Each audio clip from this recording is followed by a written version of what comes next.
Guys, the order of the day is that we'll be studying this particular reading, which is Economic Reforms and Manufacturing Sector Growth. I had given you a brief of this particular reading in the previous session as well, but I'll repeat that. Now, this reading talks. You can think of it. जो हमने previous reading करी है, that these are complementary to each other. In fact, when you will be writing answers, you can provide data and you can provide arguments from both the readings. So yesterday we had talked about, has India de-industrialized? So we now know that India has yet not industrialized. However, we are at the crossroads of that. We have completely stagnated. Now this particular reading goes on further to suggest that what are the reasons.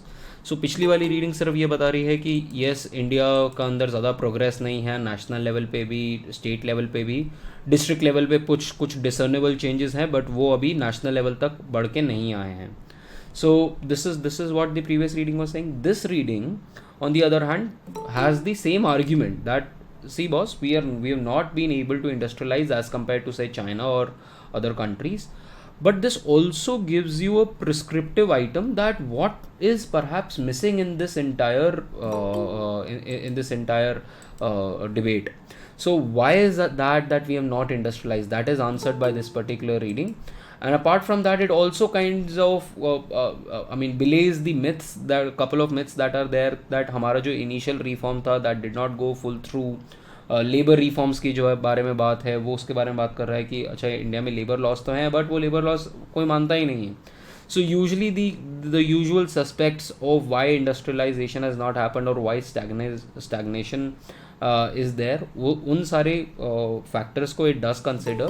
But then it moves ahead and talks about three major reasons. So this reading will talk about three major reasons. The first reason that it will talk about is that हमारे जो agrarian performance है वो बहुत poor रहा है. And अगर आपका agrarian performance poor रहेगा तो उसकी वजह से it will have ramifications on the manufacturing industry, both because of the supply and demand side linkages. Then it also talks about long-term and cheap finance.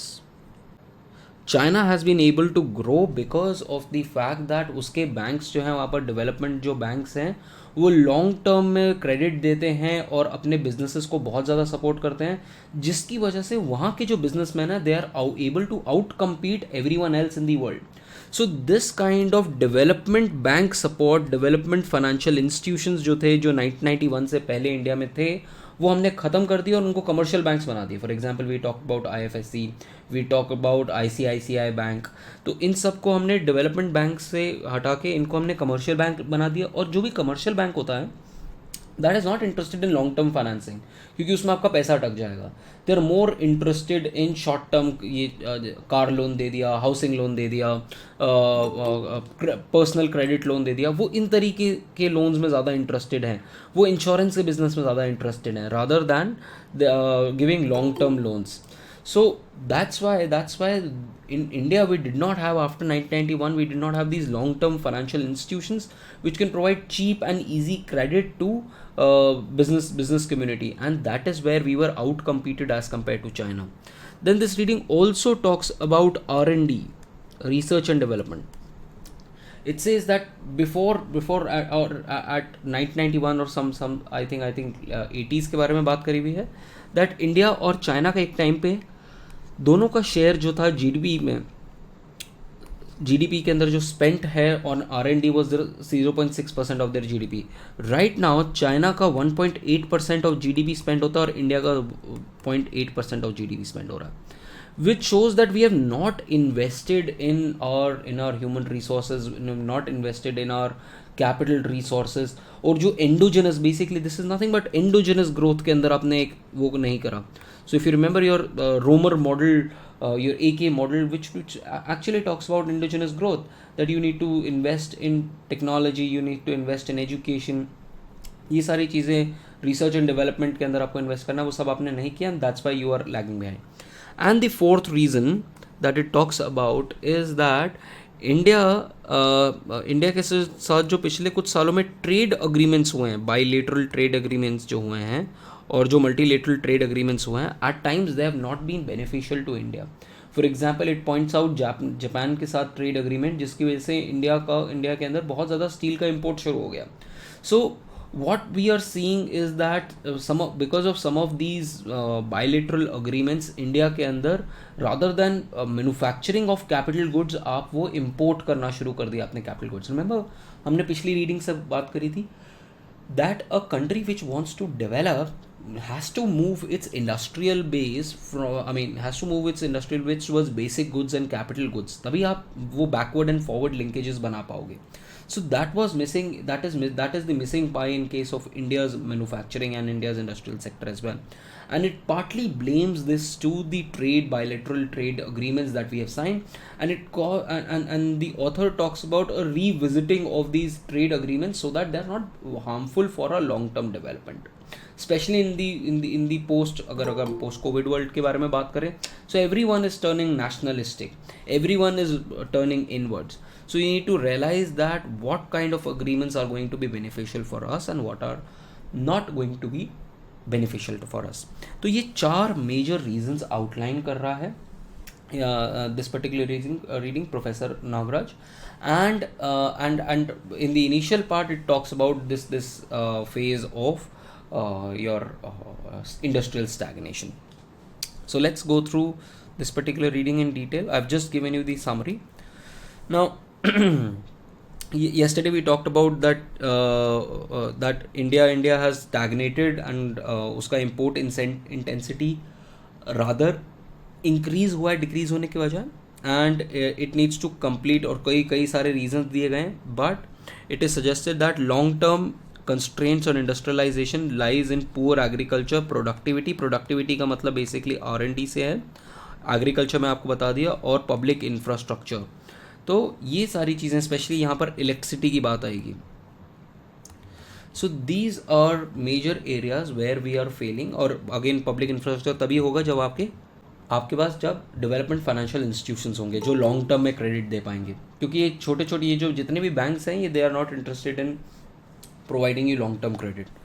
So if you see the performance of manufacturing or industrial performance between 1991 and 2016 has been around 7 to 8%, 7% for manufacturing and 8% for industrial, and it has almost kept pace with the GDP growth rate. So which essentially means, जो हमने last reading में बात करी थी, that there is no discernible change in the share of industrial or manufacturing sector. Manufacturing में तो बिल्कुल change नहीं है, industrial में change है because of construction sector का increase. And हमारा शेयर जो है ग्लोबल ट्रेड के अंदर थोड़ा बहुत मूव किया है, yet if you see the share of manufacturing वो कंप्लीटली स्टैग्नेट किया है. So it also says that while India has avoided deindustrialisation, जो हमने पिछले वाले रीडिंग के अंदर भी बात करी थी, but we have not moved in comparison to our Asian counterparts, we have not been able to industrialize ourselves. We have not moved up on the technological cycle and technological ladder. तो हमारा global trade के अंदर वो increase नहीं हुआ है. Whereas China has been able to do that. China now we know that provides 25% of world output. तो ये एक data point है जो आप पिछली reading से ले सकते हो. So again these are data points, यहाँ पर नहीं, but perhaps when you are going for competitive exam, these kinds of data points and these kinds of effective starting points are very crucial. So if you want to draw the attention, then you have to draw the attention of the examiner by quoting something spectacular, something which hooks on to the examiner कि अच्छा ये क्या statement आई है. So your exam it might not be needed, but still for other examinations it's needed. Now the reforms जो हमने reforms किए 1991 के, they were basically initially जो था that was because of stabilization and structural adjustment जो हमने reforms किए 1991 के, and they were partly underwritten by Bretton Woods institutions, which is ultimately called as Washington Consensus. ये हमने कल देखा था. This was our approach for reforms. Uh, at the same point of time, this also marked a change in India's policy framework, जहाँ पर इससे पहले बहुत ज़्यादा 1970s 80s के अंदर ब्यूरोक्रेटिक लाइसेंस परमिट राज बहुत ज़्यादा था, वो सारा हमने हटाया. And we also remove that inward looking जो हमारा ओरिएंटेशन था एक्सपोर्ट पेसिमिज्म का एंड इम्पोर्ट सब्स्टिट्यूशन इंडस्ट्रियलाइजेशन का, वो सब कुछ हमने रिमूव किया. And we opened up our economy. while we opened up our economy while we opened up our economy, the reforms jo the, as I told you earlier as well, that most of these reforms were targeted towards the trade and industrial sector. However, what has happened is that there has been financial globalization. So while the reforms were there in trade and industrial sector, the most beneficial aspect of our economy which received the most stimulus was the services sector. So हमने public sector को roll back कर लिया अपना, सिर्फ infrastructure, सिर्फ conventional utilities और infrastructure तक, और बीच में हम 5% भी ग्रो करे थे. एंड वही वाली बात जो हमने लास्ट टाइम पे कर की थी, China was known as the world factory and India was known as the as the back office. But after that, in 2008-9 when the financial crisis came, then India का जो ये था साइकिल था, वो सारा बस्ट होना शुरू हो गया. And then it coincided by, especially 2011 के बाद, it coincided by with industrial deceleration and rising import dependence. So which again became problematic कि अच्छा अब इंडिया का जैसे ग्लोबल फाइनेंशियल क्राइसिस आया है तो आपका ग्रोथ भी गिर गया है जो ग्रोथ हो रहा था, and now your industries are not also performing. उसके मल्टीपल रीजंस हैं. However, why have even after a quarter or 30 years of market reforms, why has India failed to basically capture the manufacturing exports, and why has it only relegated itself to services exports and service sector growth? So we need to figure out what has gone wrong, and this is not something which we are picking up today. मैंने last class में बताया था that even in 2011 we had this national manufacturing policy जिसमें हमने बात करी थी that we will raise the share of manufacturing from 16% to 25% by 2022. But now that we know that अब ये आ चुका है 2022, and we are not even there at 16%, perhaps we are probably at 15 or 14%. Now this paper basically reviews that what needs to be done. अगर अब हम industrial trends के बारे में बात करते हैं, ये सारे हमने ट्रेंड्स के बारे में ऑलरेडी बात करी हुई है, but let's just do that कि पोस्ट 1991 हमारे ट्रेंड्स क्या रहे हैं. If you want to divide the post 1991 period, you can divide it into 3 parts. The first part is 1992 to 1996, ये पहला पीरियड है, इनिशियली आफ्टर रिफॉर्म्स. देन ये जो इस पीरियड के अंदर आपका जो ग्रोथ रेट था वो रिवाइव करा था. वो रिवाइव क्यों करा था? बिकॉज जब भी आप रिफॉर्म्स करते हो तो there is this euphoria that is generated कि अच्छा रिफॉर्म्स हो रहे हैं, कुछ अच्छा होने वाला है, इन्वेस्टमेंट शायद से बढ़ेगा, टर्म्स ऑफ ट्रेड शायद से बढ़ेंगे इंडस्ट्री के लिए. तो वो जो एक्सपेक्टेशन होती है वो कई बार सेल्फ फुलफिलिंग होती है. And because of that India का growth rate in this particular period was high. मतलब 1992 से लेके 1996 के बीच में इंडिया का फास्टर ग्रोथ रेट भी रहा था और एक्सपोर्ट्स भी रहा था. And it is majorly because of the euphoria of reforms and anticipation of faster growth rate of exports. But then ये जो आपका यूफोरिया था वो did not translate into actual demand. Plus 1997 onwards India की economy के अंदर एक तो थोड़ा सा पॉलिटिकल इंस्टेबिलिटी था. उस टाइम पे बहुत सारी गवर्नमेंट्स आ रही थी और जा रही थी टिल 1998. फिर उसके बाद 1997 में you had this ASEAN financial crisis, जिसकी वजह से आरबीआई को अपना रेट ऑफ इंटरेस्ट इंक्रीज़ करना पड़ा. और रेट ऑफ इंटरेस्ट इंक्रीज़ करोगे तो आपका इन्वेस्टमेंट्स गिरनी शुरू हो जाएंगी. देन 2000 एंड 2001 में there were very severe droughts in India, जिसकी वजह से एग्रेरियन परफॉर्मेंस बहुत ज़्यादा गिर गया था. So and plus you had this 1999 में Kargil war. So this entire period, apart from the dot-com bubble that happened in early 2000, so all of this shows कि ये जो period था between 1997 and 2002 was very turbulent for the economy. And because of this turbulence हमारा जो growth rate था, industrial growth rate था, वो decelerate कर गया. देन बट देन बिटवीन 2000, अगर हम थर्ड फेज की बात करें 2003 ऑनवर्ड्स, तो 2003 से लेके 7 तक we were in this dream run where our manufacturing growth rate जो था दैट वाज बूस्टिंग अराउंड 10%. ठीक है, वो 10% था, और वो मेजरली इसलिए था क्योंकि उस पीरियड के अंदर डोमेस्टिक सेविंग्स बहुत आई थी, डोमेस्टिक इन्वेस्टमेंट्स बहुत आई थी, एंड आपका कैपिटल फॉर्मेशन रेट, जिसको बेसिकली हम इन्वेस्टमेंट रेट बोलते हैं, वो अराउंड 38-39% था. So because of this, our growth rate of manufacturing was very high. And after the financial crisis, हमारा growth rate जो था of manufacturing did increase, but after 2011-12 till 2014 it rapidly decelerated. तो ये rapid deceleration हुआ between after 2011 till 2014. But if you see the period between 2005 and 2014, आपको दिखेगा कि एक मेजर ग्रोथ रेट जो आपका आया है वो कंज्यूमर गुड्स इंडस्ट्री के अंदर आया, और जो कैपिटल गुड्स के अंदर भी आया है उसका काफ़ी ज़्यादा जो रीज़न है वो डोमेस्टिक नहीं है, वो फॉरेन प्लेयर्स का भी रहा है. ठीक है, क्योंकि फॉरेन प्लेयर्स कुछ particular type of capital goods का प्रमोशन कर रहे थे.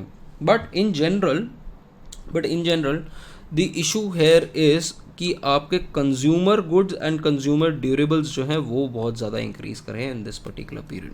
This was also the time when foreign firms and brands came to dominate India and would consumer durables. So try to see all the goods that are around you, your car, your mobile, your watch, your gadgets, anything that you see around you, you will find कि उसका जो origin है वो after 2005-2006 हुआ है. And consumer goods हैं, all of these are durables. So basically it shows that we have been driven towards a consumption economy rather than a producers economy. तो import to domestic output ratio जो है वो बहुत सारी industries में ऊपर गया. बट ऐसा नहीं कि हमने पॉलिसीज़ ऐसे फ्रेम करी थी. We had these policies of export processing zones, और हमने ये स्पेशल इकोनॉमिक जोन्स और लैंड मार्केट्स के लिए हमने और बहुत सारी पॉलिसीज़ करी थी. But what had happened was कि जितने भी हमने SEZ बनाने की कोशिश किए थे कि यहाँ से कैपिटल, यहाँ पर इंडस्ट्री सेटअप होंगी और यहाँ से एक्सपोर्ट होगा, हमारे यहाँ की जो बिज़नेस कम्युनिटी थी उन्होंने इसी लैंड को ख़रीद लिया सस्ते रेट पे फार्मर से, और इस पे इंडस्ट्री सेटअप करने के बजाय यहाँ पर रेजिडेंशियल कॉम्प्लेक्स सेटअप कर लिए. फॉर एग्जांपल इफ़ यू सी, जो इनिशियल प्लान्स थे वो गुड़गांव के वहाँ पर इंडस्ट्रीज़ प्रॉब्ली या ऑफिसेज आने थे ज़्यादा, बट वहाँ पर मेजरली रियल एस्टेट डेवलपमेंट होना शुरू हो गया. So instead of SEZ development, land was actually diverted towards real estate development. अब रियल एस्टेट डेवलपमेंट होगा तो उसका कोई फ़ायदा नहीं है पर से एज़ कम्पेयर टू SEZ, क्योंकि SEZ के अंदर वहाँ पर एक्सपोर्ट्स होंगे. तो ये एक मेजर रीज़न था कि your SEZ policy had failed. See this in practice, these policies were meant to land got commercialised, and the policies were meant to promote industrial exports and infrastructure, quickly became a means of acquiring scarce land and predatory growth आनी शुरू हो गई इसमें, especially in satellite cities all across India, with Gurgaon and Noida being the epicenters. What all are the other explanations for this particular growth rate कि हमारा क्यों हम क्या कहते हैं, why we were not able to industrialize or why there was stagnation? कुछ reasons ये हैं कि we were not able to go towards the reforms we were not able to fulfill the wholesale of reforms. तो अगर आप 1991 के reforms देखोगे, most of these reforms are output market reforms. output market है, licence बनाना, licence देना, privatise करना, ये सारे इस बेसिकली कंपटीशन ला रहे हैं आउटपुट मार्केट में. बट उसके अलावा देयर इज इनपुट और फैक्टर मार्केट्स, लैंड का रिफॉर्म्स, लेबर के रिफॉर्म्स, क्रेडिट के रिफॉर्म्स. ये जो रिफॉर्म्स हैं ये सारे रिफॉर्म्स नहीं हुए थे. So it is said that the reforms of 1991 did not go far enough and the agenda remains incomplete, with restrictions remaining on FDI, on labor market. So these were the reasons. But the author says, Professor Nagaraj says that all these questions, all these arguments are questionable. Why? Because of the pro empirical sound association between pro market reforms and growth. Now there is no clear relationship between pro market reforms and growth. Why? वो भी हम बात करते हैं कि कि हमारे यहाँ जो लेबर लॉज हैं वो हम लेबर लॉज लेके तो आए हुए हैं, जो हमारे बहुत सारे लेबर लॉज हैं, बट कोई इम्प्लीमेंट नहीं होते हैं. And the other thing is कि what has happen after opening up of our markets. तो हमने क्या करा, हमने कहा कि FDI खोलेंगे. ठीक है. अब FDI आपने धीरे धीरे खोलना शुरू किया, आपने फॉरेन इन्वेस्टमेंट बाहर से लेके आए. बट आपके यहाँ जिस टाइप की फॉरेन इन्वेस्टमेंट आ रही है वो प्राइवेट इक्विटी आ रही है, वेंचर कैपिटल आ रहा है, हेज फंड्स आ रहे हैं. सो ये बेसिकली ऑल्टरनेट इन्वेस्टमेंट फंड्स आ रहे हैं rather than pure manufacturing funds या pure industrial funds. In the sense आपके यहाँ कंट्री के अंदर, हमारी कंट्री के अंदर बाहर की फर्म्स आके सेटअप नहीं कर रही बिजनेस. वो क्या कर रही हैं, वो यहाँ पर आके जोमेटो जैसी कंपनी, स्विगी जैसी कंपनी, अनअकैडमी जैसी कंपनी, बायजूस जैसी कंपनी, इनके अंदर आके इन्वेस्ट करती है. प्राइवेट इक्विटी इन्वेस्ट करता है, ठीक है, वेंचर कैपिटल इन्वेस्ट करता है. और फिर शेयर्स शुरू में आपने 20 लाख रुपए भी अगर जोमेटो को दे दिए थे जब शुरू किया था इस बंदे ने, तो आज आप मिलियनेयर होते हैं. तो इन्होंने यही प्राइवेट इक्विटी, वेंचर फंड्स इन सबको पैसे दे रहा है स्टार्टअप का. और जब इनको पैसे दे रहा है तो इनको इनिशियली शेयर्स मिलता है. और जैसे ही ये सारी कंपनीज क्या वेट कर रही हैं, ये सारी पेटीएम के केस में भी ये सारी कंपनीज वेट कर रही हैं कि जैसे ये IPO लेके आएंगे तो हमारे पैसा जो हमने 100 रुपये इन्वेस्ट किया था उसके हमें 1000 रुपये मिल जाएंगे और एकदम से बाहर मार्केट छोड़ के भाग जाएंगे. तो they are not invested in manufacturing in India, promotion of employment in India या exports of India. They are not concern. They are just concerned on making a quick buck in 5 to 6 years. That is what they are interested in. In fact, अगर आप UNCTAD का definition देखो तो they are not even considered as FDI. So they acquire the assets and 3 से 4 साल में उसको restructure करके उनका बेचने का काम है. So उसी का डेटा दे रखा है, you can read. So the economic implications of private equity investment is that they are financing domestic consumption by using foreign debt and not productive investment. तो बेसिकली कहाँ से आ रहा है ये पैसा, क्या कर रहा है ये पैसा? आ रहा है शाहरुख खान को हायर करने के लिए, आपके IPL को स्पॉन्सर करने के लिए, आपको सचिन तेंदुलकर को फेस प्रोडक्ट बनाने के लिए. ये पैसा सिर्फ इसीलिए आ रहा है कि आपका प्रमोशन हो जाए आपके प्रोडक्ट का. और फिर उसके बाद प्रोडक्ट जब लॉन्च होगा तो उसके बाद आप हायर प्राइस पे शेयर बेचोगे और आप पैसा कमा के बाहर निकल जाओगे मार्केट से. So it is just to promote consumption and not to promote productive investment. Then even labour market rigidity is, ये लेबर मार्केट के आपके ऑलरेडी रीडिंग्स हैं 2, बट जो पहली वाली रीडिंग क्या है उसी के अंदर ये बात कर रहा है कि हमारे यहाँ पर लेबर मार्केट लॉज ज़रूर हैं but they really do not have any teeth. And उसका एक आर्ग्यूमेंट दिया है कि लार्सन एंड टोब्रो ने पिछले कुछ साल में कुछ लोग फायर करे हैं और किसी ने कुछ नहीं कहा है उसके ऊपर. The other issue this reading talks about is that ये डेवलपिंग कंट्रीज़ को एक बड़ा नया शॉक चढ़ गया था पिछले कुछ साल में. अभी लास्ट ईयर से तो ये बंद ही हो गया वर्ल्ड बैंक का ये index. There was this index called ease of doing business index जो 2006 से चल रहा था. अब सारी की सारी कंट्रीज़ इंक्लूडेड इंडिया पिछले 4-5 साल से इसी उसमें लग गई, रेस में लग गई कि किसी तरीके से हमने इम्प्रूव करना है. और हमने 141 से अपनी रैंक को इम्प्रूव करके 63 भी कर लिया. बट 63 इम्प्रूव करके क्या हुआ? कुछ ग्राउंड लेवल पे तो चेंज नहीं हुआ. आपने रैंकिंग चेंज कर ली. अपनी रैंकिंग, अगर कोई पर्टिकुलर कॉलेज वर्क अराउंड करके अपने आप को से XYZ कॉलेज है, ऑफ कैंपस कॉलेज है, उसने अपने आप को रैंकिंग इस तरीके से बना ली कि वो स्टीफन से भी अच्छा कॉलेज अपने आप को रैंक कर दिया, just because of manipulating how rankings work. But that does not mean कि एक्चुअली में वो स्टीफन से बेटर है. Not to degrade any particular college, but at the same point of time there is Stephens because of a couple of reasons, SRCC is SRCC because of some reasons. तो therefore for example अगर आप NAC ratings के बारे में बात करो, there is this accreditation ratings के अंदर NAC के अंदर Aryabhatta college is the best college of Delhi University. But do you think any student will leave SRCC or St. Stephen and go to Aryabhatta College? That means rating आपने improve कर ली, but that does not translate into action on the ground. So therefore, again, not to say that Aryabhatta is not doing well. Aryabhatta is probably doing one of the best upcoming colleges in the university circles. Sorry, not Aryabhatta College, Ramanujan College. I was talking about Ramanujan College. Ramanujan College is now NAC के अंदर the best rated college in Delhi University. So the college is doing extremely well, but if you compare it to SRCC, would you say that कि लोग रामानुजन जाएंगे और SRCC नहीं जाएंगे? That's not the case. तो similar ये भी है कि आप अपनी रैंकिंग इम्प्रूव कर लोगे, but ranking improve it's just a parameter. कि आपने इम्प्रूव भी कर ली उसका ये मतलब नहीं है कि आप क्या कहते हैं आपका एक्चुअल ग्राउंड लेवल पे आपका एक्सपोर्ट्स बढ़ जाएगा या आप इंडस्ट्रियलाइज कर जाओगे. So these are not credible things. So where is the problem? The problem lies in कि हमारा एक स्ट्रक्चरल इकोनॉमिक ग्रोथ के अंदर हमारा पुअर एग्रीकल्चरल परफॉर्मेंस है, और जब तक ये पुअर एग्रीकल्चर परफॉर्मेंस रहेगा तब तक लोगों के हाथ में पैसा नहीं आएगा. अगर रूरल एरियाज़ में लोगों के हाथ में पैसा नहीं आएगा तो वो डिमांड नहीं करेंगे तो इंडस्ट्रियल गुड्स का डिमांड नहीं होगा.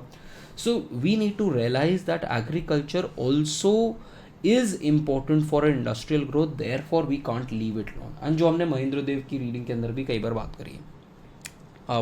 अपार्ट फ्रॉम दैट और हमारी प्रोडक्टिविटी भी, एग्रीकल्चरल लैंड की प्रोडक्टिविटी भी बहुत लो है. Apart from that there is woefully lack of adequate public infrastructure, specially power generation जो इंडस्ट्रीज़ के अंदर मैंडेटरी है, तो वो भी नहीं है. And apart from that global financial crisis के बाद से हम देख रहे हैं कि there is excess capacity in a lot of industries, और हमारा जो ग्रॉस कैपिटल फॉर्मेशन है जो अराउंड 38-39% पहुँच गया था, वो 25-26% के अराउंड पहुँच गया है. So which shows that we need to do something about our investment rates. और उसके इन्वेस्टमेंट रेट्स के रीज़न हमने फर्स्ट यूनिट के अंदर स्टॉल्ड ग्रोथ के अंदर भी देखा था कि उसके कुछ रीजंस हैं कि कॉर्पोरेट सेक्टर जो है वो डेट रिडन है, और नॉन परफॉर्मिंग एसेट्स जो हैं वो बैंक्स के बहुत सारे बढ़ गए हैं और NBFCs के भी बहुत सारे बढ़ गए थे.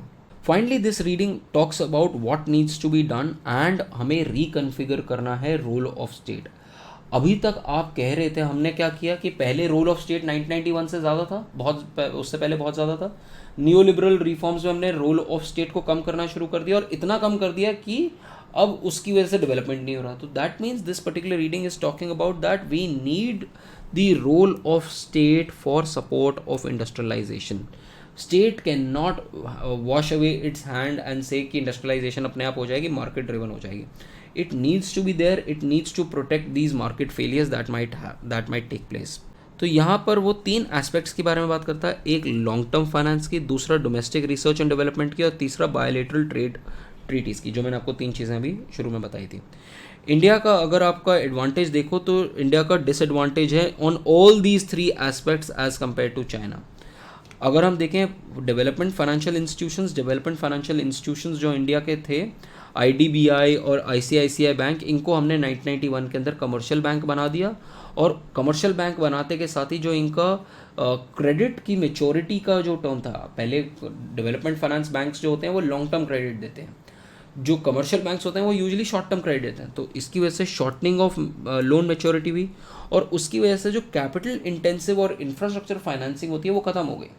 क्योंकि अब किसी को बहुत बड़ा कोई हॉस्पिटल बनाना है या बहुत बड़ी कोई इंडस्ट्री सेटअप करनी है, तो उसके लिए आपको 10 साल के लिए लोन चाहिए, 15 साल के लिए लॉन्ग टर्म लोन चाहिए, वो आपको मिल नहीं रहा है.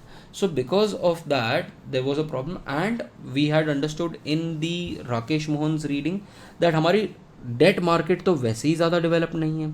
सो देयरफॉर जितनी भी लार्ज फर्म्स थी उनको बाहर से बोरो करना पड़ रहा था for investment needs. Compare to China, China ने फाइनेंस को, चीप क्रेडिट को as a international, as an instrument use किया एज ऑफ ट्रेड. कि सस्ते रेट पे अपने बिजनेसमैन को फंड्स प्रोवाइड कराओ. सस्ते रेट पे प्रोवाइड कराओगे तो वो चीपर रेट पे प्रोडक्ट्स बना पाएगा और प्रीडेटरी प्राइस कर पाएगा उन प्रोडक्ट्स को बाकी सारी कंट्रीज में. So they have used finance as a measure of predatory pricing. So therefore Indian firms have not been able to catch up with the Chinese counterparts. Apart from that, uh, the other reason is the domestic R&D, the know-how. इससे पहले 1991 से पहले जब हमारा state led growth था, तो state led growth में अगर कोई बाहर से इन्वेस्टमेंट लेके आता था तो हम उसको कहते थे कि बॉस आपको ये बताना पड़ेगा, आपको R&D जो है वो आपको ट्रांसफ़र करनी पड़ेगी यहाँ पर.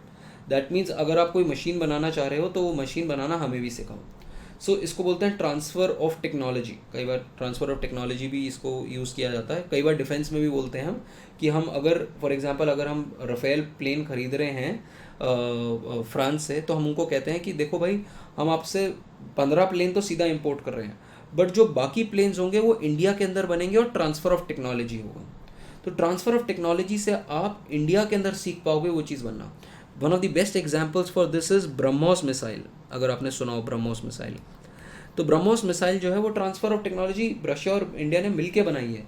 अब इंडिया ने उसके मल्टीपल वर्जन्स बना दिए हैं और इंडिया के पास क्योंकि बहुत सारे हो गए हैं, इसलिए इंडिया कई बार मजाक में पाकिस्तान पे भी फोड़ देता है कि चलो हमारे पास एक एक्स्ट्रा मिसाइल पड़ी हुई है. सो ये this is a paragon of research and development. This is a paragon of transfer of technology. This is what we want from India.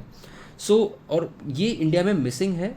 1996 में इंडिया और चाइना का जो शेयर जीडीपी में था, जो मैं बता रहा था आपको 0.6% ऑफ देयर जीडीपी था, बट 2011 की बात करें तो चाइना ने ट्रिपल कर लिया और इंडिया सिर्फ 0.8 पे पहुंच पाया.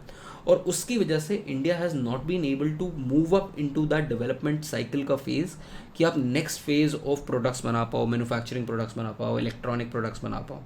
वहाँ पर हम नहीं मूव कर पाए. And lastly, this reading talks about the third thing is the opening up of these bilateral trade agreements and investment agreements, जिनका जो outcome है on industry has been questionable, especially with respect to Thailand, Japan, जिनकी वजह से अब free trade होने लगा है उनकी commodities का, और उसकी वजह से हमारे जो डोमेस्टिक प्रोड्यूसर्स हैं उनके ऊपर नेगेटिव इम्पैक्ट आया. So although we do not want to wind back the clock to the old system, but at the same point of time we need to make sure that there are checks and balances built in our trade agreements so that our domestic manufacturers are not hurt because of those agreements. And this is the summary. यही चीज़ की आपकी summary यहाँ पर पूरी mentioned है. There's nothing new. ठीक है guys, your reading on economic reforms and manufacturing sector growth.